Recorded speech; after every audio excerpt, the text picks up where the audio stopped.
Hi, I'm Gloom. Let's talk about Risk of Rain.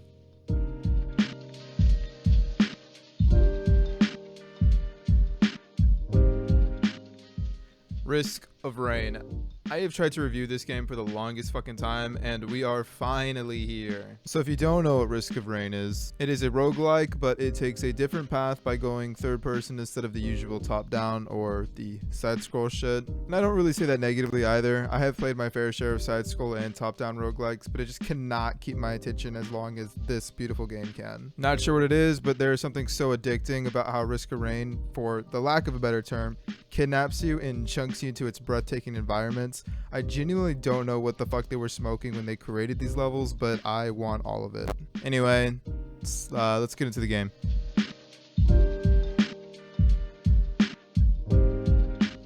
Now, admittedly, the prologue is shit. No, I'm kidding. It isn't actually that bad. Don't listen to me. It does set a pretty cool tone, and it has some interesting visuals. Like this shot of our spinning dick ship in the vast void that is space. Oh yeah, we have a Captain Hook monologuing to guest star Captain Milliner from hit game Pikmin. Captain Milliner doesn't really... Is that even his fucking name? What am I saying right now? He isn't the coolest guy on the block. He has a constant string of bullets from his 2 Mac 11s as a M1. His M2 is a bullet that penetrates targets. It has a pretty weird cooldown. Shift is a dodge roll that can also be used to negate fall damage, and his R is like fanning the hammer of a 10-round revolver. I don't think that it's a bad thing, because compared to the more complicated toolkits in the game, it feels good to come back to the simplicity every now and then. And honestly, he's become one of my more favorite characters to play because of this.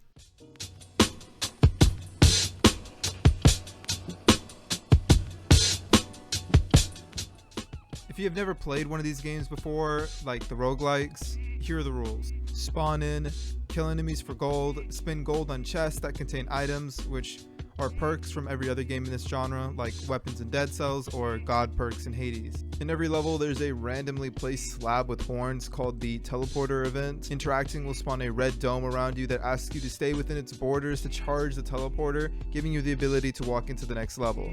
But it also spawns in a boss that is supposed to make it harder. So the teleporter events are some of the they're actually some of the easier things to do in the game, and it isn't the most engaging part of the game in my opinion. At least it's impossible to miss any of your abilities on the boss, so it's almost impossible to not do damage to them. So in my opinion, it feels like most of them are just not really threats and more bullet spongy. And I guess one of the examples that doesn't support that is Grove Tinder. I like this boss. He's a cool design. So I'll read some shit of his on the wiki, so that way you can kind of get a grasp of what I'm talking about right now. The Grove Tinder creates a swarm of 18 small purple wisps over 3 seconds that home in on targets. Upon impact, or after 20 seconds, they explode in a radius of 2 meters with no fall-off damage.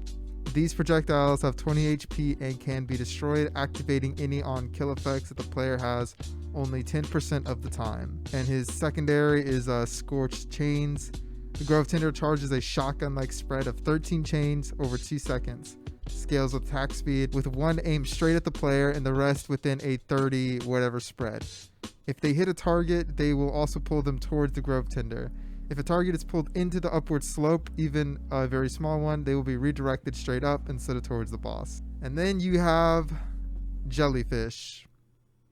Sorry, Wandering Vagrant. Whatever the fuck that is, dude. I am doing a little haha, admittedly. This part of the game is the least exciting in my opinion though, so I just wanted to point it out and have my 2 cents on it. Anyways, back to the video. So let's say that you actually do end up dying to the fucking jellyfish. What happens then, you might ask? Well, you die and you start over.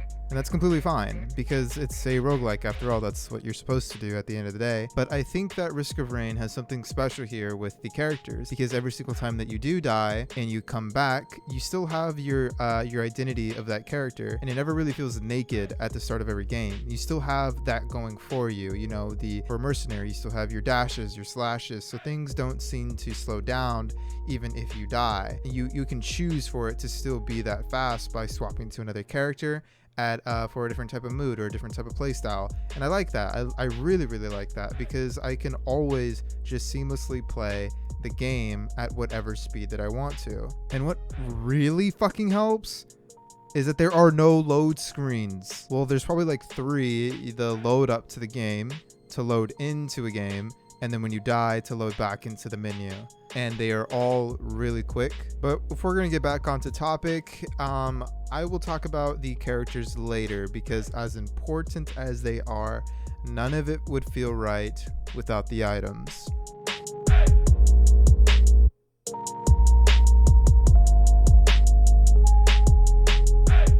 Items is what keeps the fucking game fresh. It's what keeps it different. There are a whopping 147 items in the game that are cut into rarity categories, like in MIDI looter games such as Destiny or Diablo. But unlike those games, common items are actually pretty powerful. They just lack complex mechanics but make up for it in its simplicity. For example, a common item such as Tough Times gives you a chance to block enemy attacks. And a more demanding item is the Scythe Harvester, which asks you to have crit chance as a prerequisite from lens makers, but when you do, you'll heal for every crit that you dish out. The items get a lot more complicated in terms of functionality and mathematically in terms of the teddy bear's Tougher Times item. For instance, Tougher Times gives you a chance at blocking damage, with the chance being 15%. Here is where we bust out the math and get a little nerdy. So I remember thinking that, hey, I passed 3rd grade. Why am I still taking damage after 7? Well, apparently to the wiki, it is 13%. So here's the graph. It deteriorates over time, the percent that is. So it makes it increasingly more difficult to become invincible with this item, to the point where it is legit just not fucking worth it, like stacking it. And here's some data 2 brothers did on a YouTube channel named Shiba. They both took the oath and spent 291 grueling fucking minutes grinding and picking up these goddamn teddy bears 1,200 times. This actually didn't even guarantee that he was immortal anyway, and he died shortly after. Some of the math is a little misleading, but it is still extremely fun, because if you've noticed, you can stack items infinitely pretty much. But don't let this little off the rails segment deter you from actually trying out wacky builds too.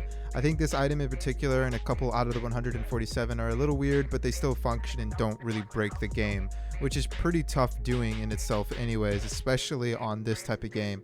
The game runs like buttery smooth, and I've played this game in almost every way possible. There are a couple things you could deliberately do to break the game, but it's tedious enough to, like, you just wouldn't want to replicate it.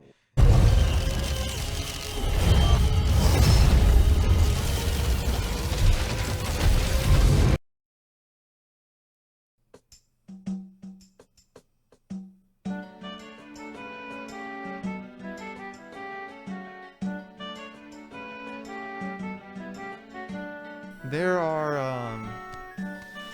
a few levels, including secret ones, and almost every single one of them has like really creative ideas, and they're beautiful to look at.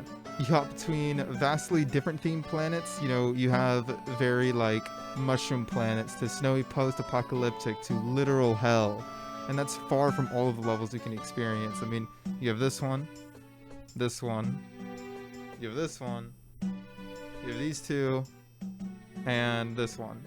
And I think there's actually more. It's rather interesting how much effort actually went into creating them and how cool they look. It kind of puts other games to shame in my opinion, and I think the 3rd-person element adds to its depth of discovery. And the biggest factor of discovery, if we're really gonna get into like the nitty-gritty, is the fucking music.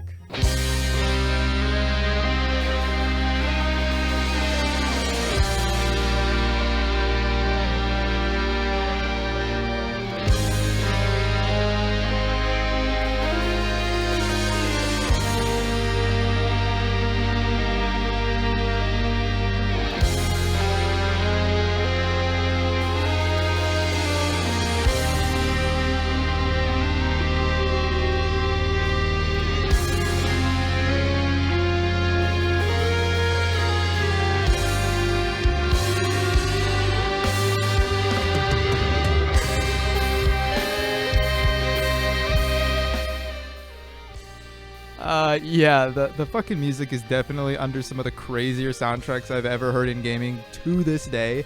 It checks off almost every single mark in the list for a good soundtrack in gaming.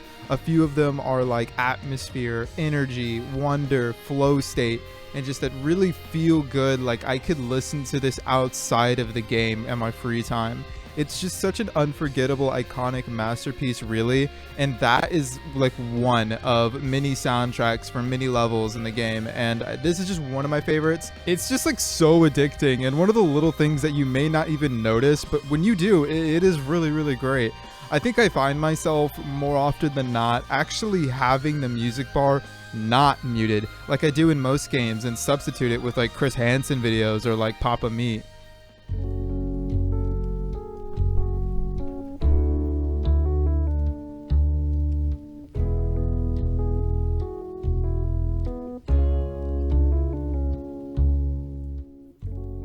Risk of Rain has a total of 11 characters with more to come out. I think you have Commando, Huntress, Bandit, Multi, Engineer, the Artificer, Mercenary, Rex, Loader, Acrid, Captain, the Heretic, and then the Rig girl. I don't know her name.